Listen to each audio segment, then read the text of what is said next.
Josué perdera o pai muito cedo e tomar as rédeas dos negócios com mãos firmes.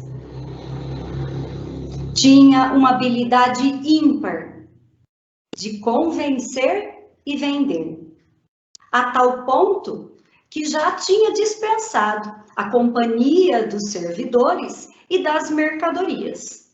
Ele ia na frente, fazia os negócios, fechava os negócios com ricos comerciantes e depois enviava alguém de confiança para levar as mercadorias.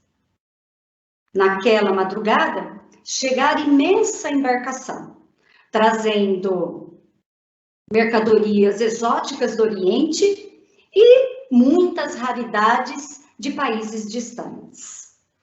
Na mesma manhã, os servos já arrumavam tudo para uma viagem de poucos dias, para transformar as mercadorias em muitos lucros. Arrumaram então um alforje com alimentos, o animal de estimação, um lindo corcel negro, Ventania. Ele levava uma sacola de dinheiro à cintura para os gastos da viagem. Percorreu então, saindo da viagem, caminhos conhecidos de muitos anos, fazendo pequenas paradas para se alimentar e se refrescar em lugares estratégicos, logicamente. Ele imaginava chegar à noitinha em uma hospedaria, mas perdera-se em seus pensamentos. E diminuindo o ritmo, praticamente era conduzido pelo animal. E foi assim que um grupo de homens barrou a sua passagem, segurando o cavalo e derrubando-o ao chão. E, por acaso, bateu a cabeça em pontiaguda pedra e vindo a desmaiar. Mais tarde acordou, com os braços e o rosto ardendo pelo sol escaldante, a boca seca, a garganta doendo, o corpo todo dolorido. Levantou um pouco a cabeça, que latejava muito, e observou imensa poça de sangue. Aquilo não era nada bom. Arrastou-se então para debaixo de uma árvore e se deixou ficar. Ouviu um barulho de águas e arrastou-se até lá. Lavou a ferida, refrescou-se, rasgou a parte das vestes, improvisando uma atadura, e voltou para a sombra da árvore. O corpo doía muito. Ele calculava que ia levar umas 2 horas para anoitecer. Então deitou-se e dormiu. Um sono agitado, muitos pesadelos, e acordou meia hora depois. O sol tinha dado lugar a escuras e pesadas nuvens. Uma ventania de areia e secas folhagens indicavam já forte tormenta. Josué, então, levantou-se como pôde e passou a caminhar. Caminhou, muitas vezes caiu e se levantou. O caminho, ele era impreciso por conta do mau tempo. Mas o que mais o atormentava eram os seus pensamentos. Josué, Josué, como pôde ficar nessa situação? Logo você, o rei da precaução, como pôdes? Imaginava pela sua intuição que estava próximo da hospedaria. Caminhou por algum tempo até avistar as luzes. Entrou na hospedaria com a cabeça entre as mãos, se jogando no primeiro banco que encontrara. O casal, dono da hospedaria, correu para socorrê-lo imediatamente. Panos para fazer o curativo, água quente. E a dona da hospedaria lhe trouxe ainda um caldo cheiroso e quente. Mas, observando a fraqueza do rapaz, ela mesma tratou de fazer a caridade de servir-lhe as colheradas, que ele agradeceu gentilmente. Se sentindo um pouquinho melhor, o casal saiu para arrumar o quarto e ele começou a observar ao seu redor. A um canto, um grupo de homens rodeava um outro, que se vestia como os da terra, mas era diferente. Belo porte, gestos nobres, e enquanto ele falava, os homens tinham plena atenção, respeito e nítido amor por ele. A cabeça de Josué então começou a latejar novamente. Um extremo mal-estar tomou conta do seu organismo, fazendo-o tremer e suar. Pontos escuros na sua vista que já embaçava. O estômago quis recusar o alimento. Ele fez um enorme esforço para não vomitar. Fizera muito esforço na caminhada e perdera muito sangue. Eram consequências inevitáveis.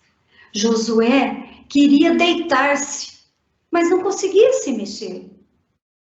Ele tinha imenso mal-estar e sentia-se morrer.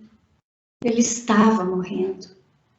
Foi então que apareceu à sua frente aquele homem. O olhar compadecido, como se estivesse entendendo a sua dor. Tocou-lhe a fronte. Era como se águas cristalinas invadissem todo o seu ser, trazendo indescritível paz, imensa paz. Os olhos fixos nos dele, enquanto os dedos tiravam-lhe as empapadas faixas, mostrando o corte profundo que já gotejava na mesa e ao chão. Os dedos tocou-lhe então a ferida, pressionando levemente. Indescritível a sensação. Lancinante dor, insuportável dor que sentia, fugiu. Milagrosamente desapareceu. E Josué quis então ser grato, falar alguma coisa, tal qual uma criança, qualquer coisa que fosse. Mas não conseguiu. Os seus olhos foram se fechando em uma sonolência incontrolável. Um grupo de homens veio então e carregou Josué para o quarto, ajudando o casal que acabara de chegar. No outro dia, acorda Josué, mais disposto do que nunca. Nos asseios matinais, tateou a ferida, encontrando apenas pequena e imperceptível cicatriz. A razão e a lógica não tinham sentido com o que tinha lhe acontecido. A razão contradizia a lógica. E ele se lembrou daquele homem, atribuindo-lhe então aquela milagrosa cura. Saiu rapidamente do quarto, foi se alimentar, comeu tudo o que lhe deram, como era bom estar vivo. Depois foi rapidamente à portaria, onde o casal o recebeu, surpreso, pois tinham certeza que naquela manhã encontrariam no quarto um cadáver, pois a gravidade da ferida era muito grande. Ele perguntou do tal homem. Partiram ele e o grupo, logo de manhã. Não o conhecemos. Eles chegaram ontem, um pouquinho antes de vós. Comeram simplesmente de acordo com o pouco dinheiro que tinham, e achamos justo que pernoitassem nos celeiros para fugirem do mau tempo. Hoje de manhã, ofereci uma caneca de leite com mel ao homem de claros olhos. Ele aceitou e acariciava a cabeça do animal, como que estendendo a ele os agradecimentos que a mim fazia. Criatura educada e gentil, dividiu o leite com todos os seus amigos e partiram. Que pena, disse Josué, pensando, gostaria de agradecer e recompensá-lo. Perguntou ao casal se tinham alguma montaria para ele voltar para casa. Apenas uma mula. Pagou todos os serviços com um anel de imenso valor, que por acaso os ladrões esqueceram em seu dedo. Alegrou os proprietários da hospedaria e partiu pelo mesmo caminho da vinda, um tanto temeroso, vagaroso, mas foi. Chegando em casa, estranharam o animal e o seu estado. Daí ele contou sobre os ladrões, a hospedaria, silenciando sobre a ferida e o tal homem. Os meses foram passando, outras viagens de negócios vieram e sem transtorno, e Josué voltou à sua rotina, esquecendo-se daquela tarde. Uma manhã, ao tratar de negócios ali em sua cidade mesmo, uma das mais importantes da Palestina, observou numa praça linda, arborizada, e identificou imediatamente aquele homem. Ele estava com seu grupo de amigos, mas agora ele falava a uma multidão. Josué, então, estacou a montaria e ficou a ouvir. Não guardeis os vossos tesouros, onde a traça e a ferrugem corroem. Pois onde estiverem os vossos tesouros, ali também estarão os vossos corações.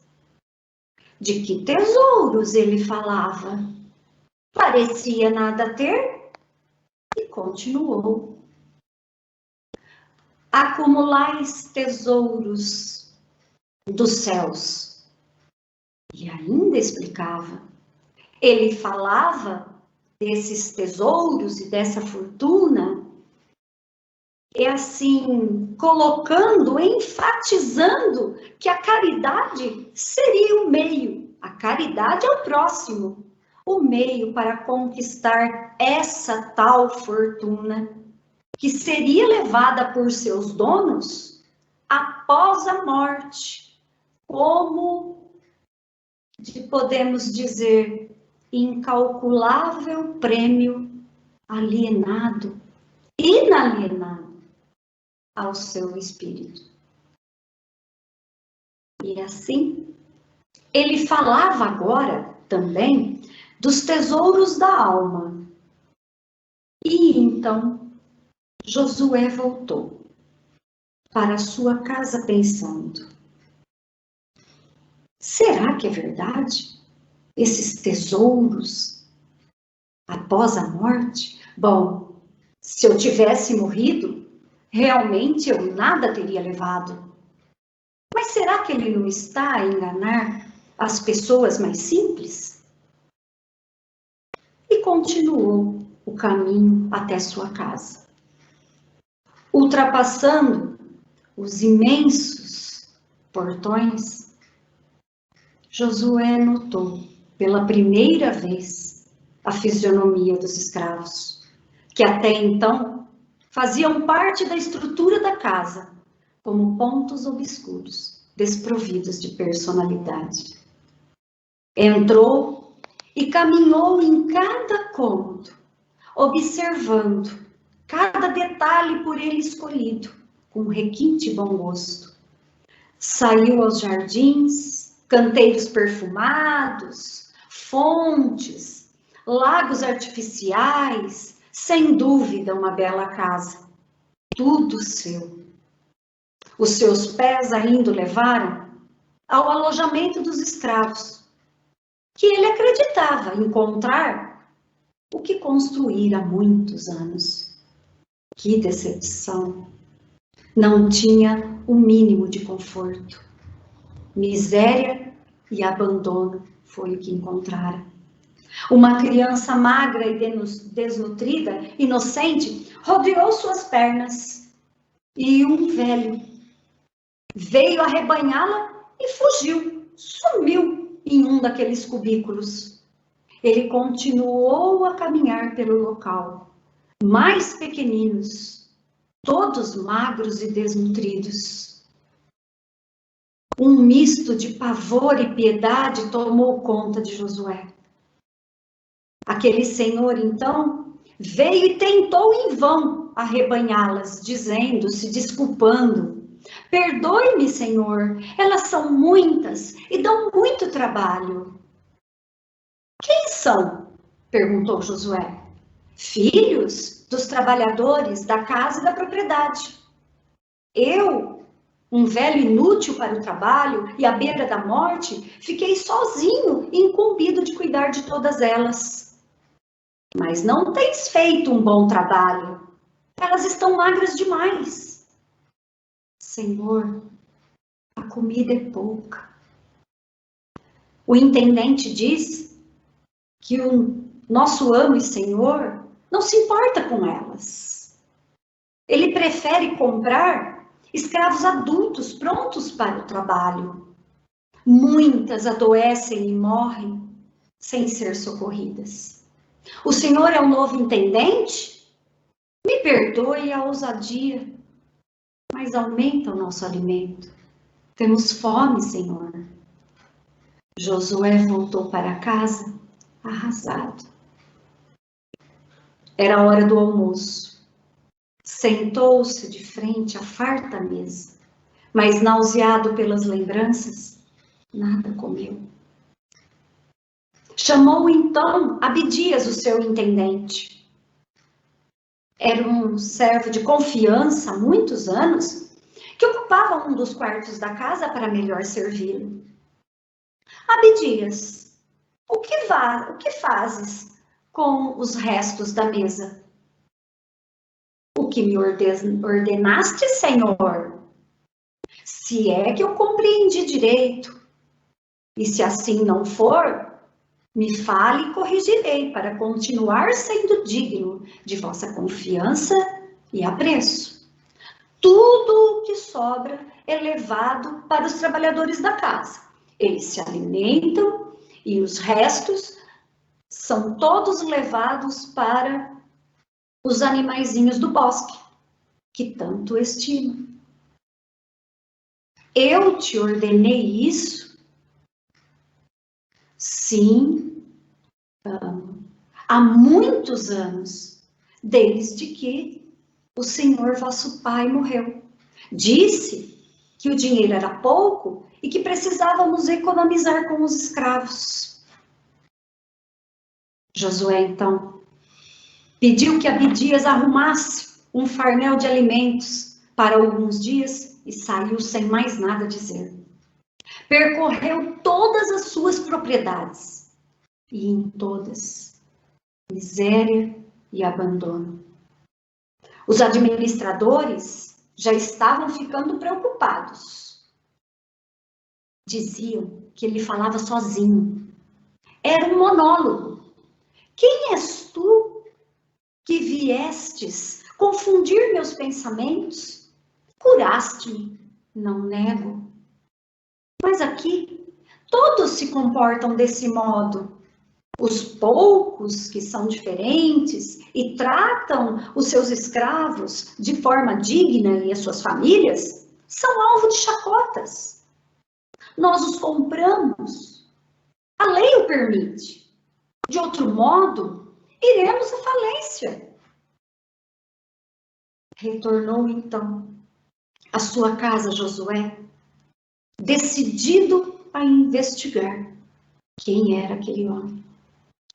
E descobriu. Ele se chamava Jesus. Diziam que era o Messias anunciado pelas Escrituras. Em nome do Pai, ele curava corpos e almas. Outros diziam que era um louco, um farsante, um perigo para o Império Romano, porque ele tinha ideias que queriam mudar a ordem das coisas. Josué, então, dirigiu-se até os depósitos. Observou os seus tesouros, as mercadorias estavam aos montes, abarrotando os depósitos. Os seus negócios multiplicaram-se magicamente. E essa facilidade para fazer os negócios dominavam a alma de Josué, um verdadeiro vício. Então, ele tocou aqueles tesouros, foi tocando e pensando. Antes, quando eu os tocava, o meu coração se aquecia. Agora, eles me parecem frios. E ele se lembrou das palavras do Mestre. Ali também estará os vossos corações. Abaixou a cabeça então, lembrando-se dos fragilizados. Explorara-os com cargas de trabalho excessiva, minando-lhes as energias. Fornecia-lhes os alimentos, mas não aos seus filhos, deixando-os morrer à míngua. Dizer que não sabia não ia livrá-lo do crime de egoísmo. Foi então que ele decidiu procurá-lo. Jesus o recebeu como se o esperasse há muito tempo. Perguntou de sua saúde, observando a pequena cicatriz na sua testa. E conversaram. Jesus disse: Josué, o que queres que te diga? Que ao cair do cavalo, perdestes a razão? Feriste só a carne. Foi necessário que os ladrões te deixassem quase morto para que me reconhecesse e enxergasse as verdades que estavam ao seu alcance por toda a vida. Mas como a tua busca pelos bens da terra era imensa, não permitia que pudesses ver. Jesus riu então, dizendo: se acaso tivesse chegado na hospedaria são e com aquela sacola à cintura, por acaso teria permitido que me aproximasse de ti? Observando Josué envergonhado, ele disse: leve-me à tua casa se quiseres. Ficarei o tempo que for necessário. Apenas tenho muito trabalho nos seus domínios. Abraçou Josué afetuosamente. Vamos, meu irmão, vamos. E assim, Jesus se hospedou na casa do rico mercador Josué. Jesus caminhou por todas as suas propriedades, em cada canto, acompanhado pelo moço, que nada escondia na sincera intenção de modificar-se. Jesus abeirava-se principalmente dos sofredores e doentes, sempre levando uma palavra de conforto e muitas vezes a cura física. Em cada local que Jesus passava e depois saía, Josué mandava que colocassem abaixo e construíssem outro, mas desta vez decentes e simples moradias. Abriu também os silos, de modo a alimentar a todos os trabalhadores e também aos seus filhos. O trabalho dignificou-se. de modo que todas as criaturas se sentiram então reconhecidas como seres humanos em direitos e deveres. Foram dias de transformações, muitas transformações e muitas bênçãos. Ao terminar, Jesus falou a Josué: Josué, reconheço a sua honestidade profissional, mas a ambição e a avareza distanciam o homem dos céus. Não há mal na fortuna acumulada com esforço e honestidade. Mas esses bens não podem ficar confinados. Eles têm que alcançar a muitos. E através da caridade e da prática do bem.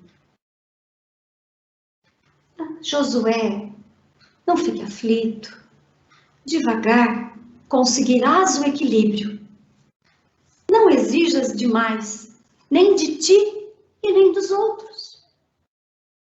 Josué então se lembrou da caridade como forma de alcançar a fortuna que levaria após a morte, e da caridade como um instrumento para acabar com uma das maiores chagas da humanidade, o egoísmo, assim falava Jesus.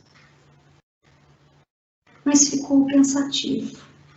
E Jesus perguntou: o que tens, Josué?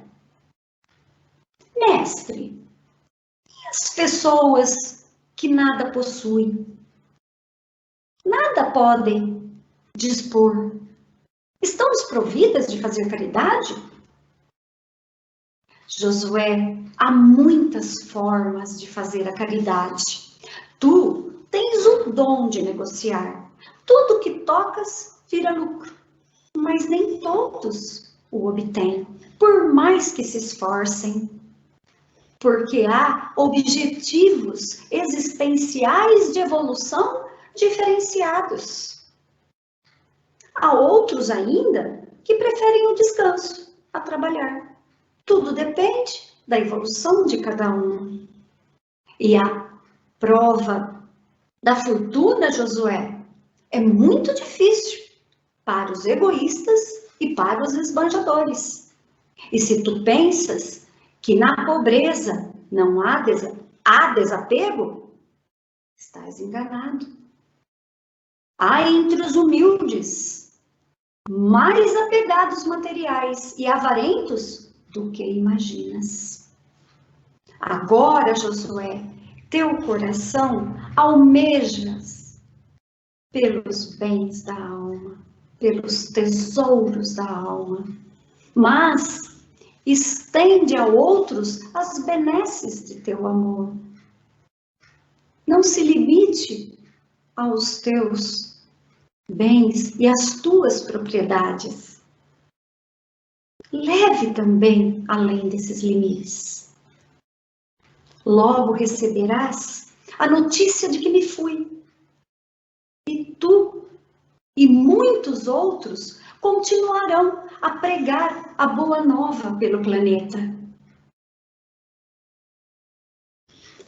E deixou assim Josué perplexo com essa nova incumbência. Será que serei capaz, digno e com conhecimento suficiente para essa nova incumbência? Levar a palavra? Aí Josué se lembrou. Foi necessário que os ladrões te deixassem quase morto para que me reconhecesse. É isso, é claro. Ele usou essa palavra, reconhecesse. Muitos foram curados e tocados por ele. Nem por isso questionaram o seu modo de vida. Mas sensação indescritível, despertou em mim ao me tocar sentimentos desconhecidos, verdades adormecidas. E quantos não andam por aí adormecidos? Tesouros, pensou Josué, tesouros, tesouros, cada um elege o seu. Ouro, pedras preciosas, terras, partidos políticos, beleza, juventude, sensualidade e muitos outros, de acordo com a ilusão do coração de cada um. Josué descobriu-se então naquele momento avarento das emoções, porque se negava a distribuir e dividir os tesouros e também as atenções. Nunca se casara, porque não queria dividir as atenções entre o trabalho e uma mulher. Mas, para seu desespero, a partir daquele momento, sentiu necessidade de ter alguém ao seu lado. Mulher, filhos, uma família, enfim. E partiu em busca, começando, logicamente, pelos seus, famílias romanas. Ah, que decepção! As mulheres romanas, ricas e fúteis. Então decidiu procurar de outro modo. Chamou Abidias e disse: Abidias, procure entre os servidores alguém que tenha o corpo como o meu e empresta umas 2 mudas de roupa, repondo com as minhas. E assim vestiu-se com um alforje de dinheiro, suficiente para alguns gastos, lógico, e foi para a cidade. Caminhou em todas as ruas, ruelas, praças. Que decepção! As mulheres torciam-lhe o nariz, vendo vestido daquele modo. Lembrou-se, então, das palavras do mestre. Há entre os humildes, mais apegados materiais e avarentos do que imaginas. Quantas verdades! Josué, Josué, não te pareces tão atraente dentro dessas roupas, não é? Decidiu, então, voltar para casa, tomando como julgamento final todas as mulheres como interesseiras. E partiu. Na estrada, em dado momento, ouviu o barulho de uma carroça. Saiu da estrada para dar passagem, mas a alguns metros dele, o eixo das rodas se partiu. O condutor perdeu o controle dos animais, que dispararam para uma ribanceira. Josué, vendo a tragédia, pulou na frente dos animais, agarrando as crinas de um belo corcel que parecia o seu. A poucos metros do desfiladeiro, o animal o reconheceu e parou. Ele acariciou, ventania, era o seu corcel, falou-lhe como de costume, pelos relinchos e movimentos do animal, percebia-se a sua alegria. Gritos de mulheres dentro da carruagem, então. A porta emperrara. Josué saiu para livrá-las. Abrindo a porta, sai de lá. Jovem e bela senhora, de cabelos ruivos, olhos verdes, um olhar muito arrogante. Ele estendeu a mão, que ela aceitou, com repugnância. Atrás dela, outra, bela como a primeira, de uns 15 ou 16 anos, mas as semelhanças paravam por ali. Esta tinha olhos e gestos benevolentes. Naquele momento, Josué, ao cruzar o olhar com a bela moça, perdeu o seu coração. A mulher, a senhora, chamava-se Clóia, começou então aos gritos. Xistos, Xistos, cadê você, seu inútil? Nos abandonastes, estaríamos mortas se não fosse esse rapaz. Aliás, o que fazes parado aí? Consertas o carro. Vamos. Xistos, o ajude. Filha, estou faminta. A menina, envergonhada com a ingratidão e seus modos mal educados, tratou rapidamente de arrumar um lugar para a mãe sentar-se e alimentar-se. Depois foi até os homens. Chegando perto de Josué, o estômago de Josué roncou de fome. Envergonhado ele ficou. A moça então estendeu a sacola de alimentos, dizendo: tome, comam, já temos mais do que o suficiente. Meia hora depois, a senhora estava dormindo. Aí eles pararam e foram se alimentar. Levaram com o serviço a tarde toda, terminando a noitinha, e não puderam continuar a viagem. A noite era fria e Josué tirou uma manta surrada de dentro de sua sacola e ofereceu às mulheres. A senhora aceitou, enojada. Os homens dormiram na carroça, ao relento. Xistos reclamava, ele falava muito, mas tinha um olhar entristecido. Ah, eu não teria dado a manta para ela, criatura ingrata. Viu como ela olhou para sua manta? Não estaríamos agora tirintando de frio. Dormiram e, ao amanhecer, continuaram vagarosamente a viagem. Foram recebidos numa bela casa por um homem de pequena estatura, mas de enorme aflição. Cloé, ao ver o marido, Caio Mário, chamava-se o homem, começou em reclamações, principalmente sobre Xistos. A filha, Alcione, percebendo o caminho que tomava a conversa, e Xistos já se imaginando dentro de um tacho de óleo fervente, afastou-se quando ela fez um sinal e piscava para o pai que levasse a mãe para dentro. No outro dia, ao amanhecer, Caio Mário mandou que chamassem Josué. Esperava-o na varanda, junto com Alcione. Ele chegando, Alcione já começou a falar. Papai, este homem arriscou sua vida para nos salvar. Estaríamos mortas se não fosse ele. Meu rapaz, salvastes os meus tesouros. Peça o que quiser e eu lhe darei.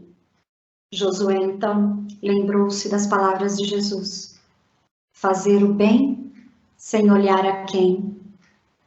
Não fiz mais do que o meu dever, respondeu. Por isso, nada quero. A resposta impressionou Caio Mário, que disse então: mas um bom emprego podes aceitar. O que sabes fazer? Josué enumerou algumas de suas muitas habilidades, o que já impressionou o homem, que lhe deu imediatamente o cargo de assistente de seu intendente. Para Josué, era um sonho já estar perto de Alcione. Já em outras condições, banho tomado, limpo, novas roupas, barba feita, bem parecia o mercador Josué. Passaram-se os dias e os jovens enamoraram-se perdidamente. Quanto mais Josué falava com Alcione, mais se encantava com seus modos de agir, de falar e o modo como enxergava a vida, a sua visão existencial, muito diferente das romanas. Uma semana depois, apresentou Jesus a Alcione, que o recebeu como se já o conhecesse, com naturalidade. Caio Mário afeiçoou-se a Josué. Isso não era comum, era fora do hábito de Caio Mário, mas os seus modos finos e sua brilhante inteligência fez com que o conquistasse. Passou um mês e Josué declarou-se então a Alcione, mas omitiu a sua verdadeira origem para testar o desapego da moça. Naquela noite, após declarar-se, estava ele preocupado ao jardim. Nuvens ocupavam os seus pensamentos e nem percebeu. Luminosa presença, até. Mestre, mestre, estou a sonhar? Não, meu amigo, eu vim falar-lhe de Alcione. O que estás a fazer? Queres enquadrar as pessoas em suas convicções? Isso é uma atitude muito comum, um erro muito comum de quem inicia os caminhos da Boa Nova, com ardor no coração, querendo excluir aqueles que pensam de maneira diferente. Mestre, eu não fiz isso. Será, Josué? O que foi aquilo de partir em busca da mulher perfeita? Mas, mestre, se eu não tivesse feito isso, não a teria encontrado. Será, Josué? E se eu te disser que você a encontraria em seu próprio comércio? Como estavas na estrada, tivemos que providenciar a quebra do carro para que vocês não perdessem a oportunidade bendita do encontro dos dois. Mestre, quer dizer que estávamos fadados a nos encontrar e nos amar? Sim, e a unir-vos em matrimônio, a terem filhos e a espalhar a boa nova, que é um compromisso reencarnatório. Josué, se continuares a testar Alcione, irás perdê-lo. Você não percebe que você está sendo o controlador, manipulando uma insegurança que é sua e não dela?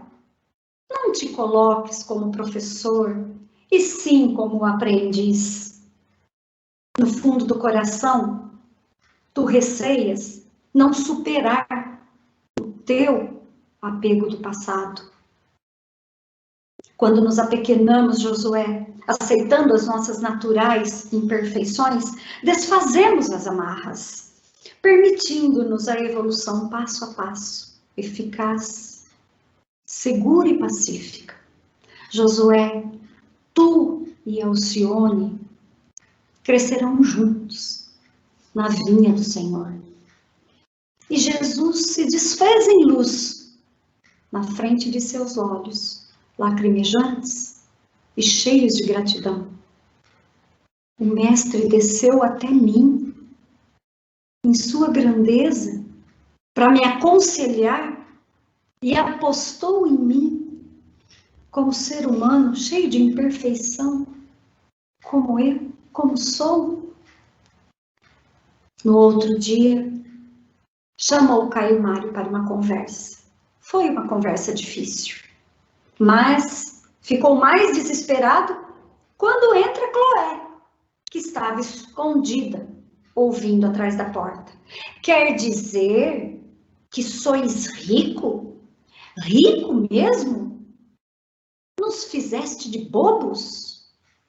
Cloé passou dias ignorando a presença de Josué, até chegar às informações que Caio Mário buscou sobre Josué para verificar se eram agora verdades. Tens razão, meu esposo. Trata-se de muito dinheiro, embarcações, propriedades e um nome valioso entre os romanos. Olha só, quem o convida para as festas? Já fizemos de tudo para ser convidado e nunca fomos. Que injustiça! Agora seremos, minha querida. Basta que concordes com o matrimônio. A bem do mais, tu sabes que possuo um cargo. Perdendo, nada mais possuo. O matrimônio é uma segurança para nós e para nossa filha. E assim, uniram-se em matrimônio Josué e Alcione. Casaram-se, tiveram filhos, cresceram na doutrina do Cristo, espalhando aos 4 cantos, felizes. Só havia uma pedrinha, Cloé, que envelhecera no orgulho e no preconceito, o que não impediu que fosse amada por todos. Xistos vivia colocando Cloé em suas histórias hilariantes. Ele contava tudo, desde o acidente com a carroça até o casamento, até a morte de Cloé. Xistos, então, passou muitos dias amuado, entristecido. Depois voltou a recontar as suas histórias como se Cloé ainda estivesse viva. Muitos anos se passaram e Xistos desencarnara em seu quarto, sozinho, sem família, sem filhos, sem ninguém. Josué, ao observar os seus poucos pertences, encontrou lá um medalhão que escondia uma foto de uma jovem, Cloé. Investigando então, Josué descobriu que Cloé e Xistos foram apaixonados na juventude. Cloé era filha de um feirante e era apaixonada por Xisto, que era escravo de Caio Mário, e ela abriu mão do amor da sua vida por conta da riqueza de Caio Mário. Josué, então, termina o seu testemunho com uma reflexão. Teria sido feliz? Quem sabe?